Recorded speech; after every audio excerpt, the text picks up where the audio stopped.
Okay, never said. So did you get his question? No, start. So my my question was to talk about when you started flying in the reserves, and you said initially you started flying out of Richmond, and then where'd you go from there? Andrews Air Force Base in Maryland. And we were on a practice mission, and our practice took us to Miami. And while we were there, we were contacted by our headquarters to go to West Palm Beach to pick up some cargo. So there were two airplanes, and we both went to West Palm Beach, and we waited around, and here comes the cargo. My cargo consisted of RFK's speedboat trailer and a bunch of furniture that they had bought because they were going to build a house in Virginia when they retired. Of course, they didn't make that. But I remember there was a mantelpiece that she had bought.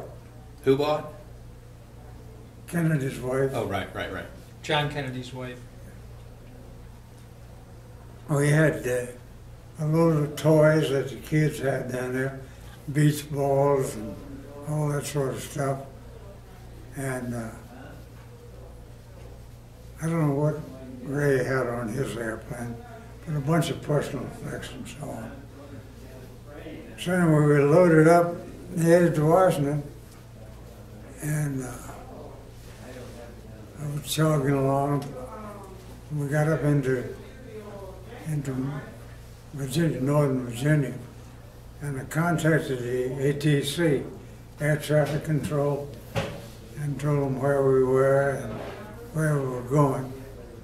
And they said there'd be about a 20 or 30 minute delay because of other traffic.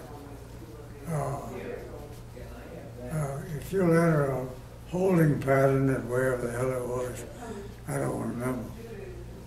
But anyway, I thought a 20 or 30 minute delay. So I called them back and I told them we had Air Force cargo. Oh, we had White House cargo on board.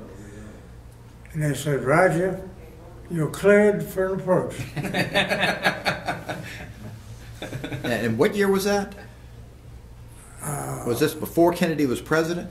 No, yes, while he was president. While he was president, okay. So he was somebody. In the 60s, okay. Early 60s, obviously 60 through 63. So you can narrow it down pretty closely.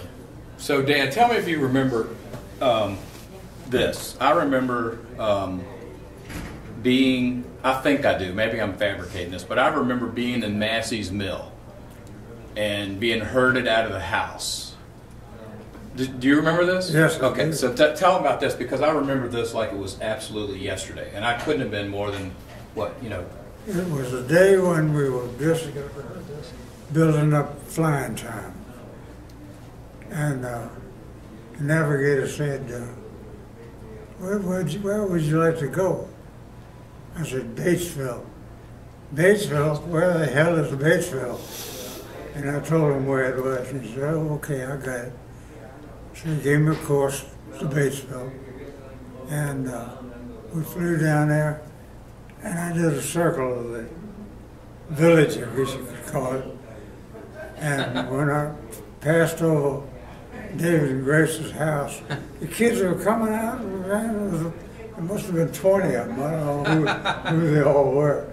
But I could just see them coming out, waving and all that. Gave them a couple of wing waggles and a couple of blasts of the engine, and headed on back to Andrews. When he flew over, I mean, you were flying a C-119 then, right? Right. So he's flying this big giant, you know, what's today C-130, you know, at the time. Yeah. Dual tail wings. And he couldn't have been more than, what, 400 or 500 feet up? Oh, no, we were probably 1,000 feet. 1,000 feet. But this plane was huge, and then he just went like this with the airplane. So this was Batesville, not Massey's mill. It must have been Batesville. This was Batesville.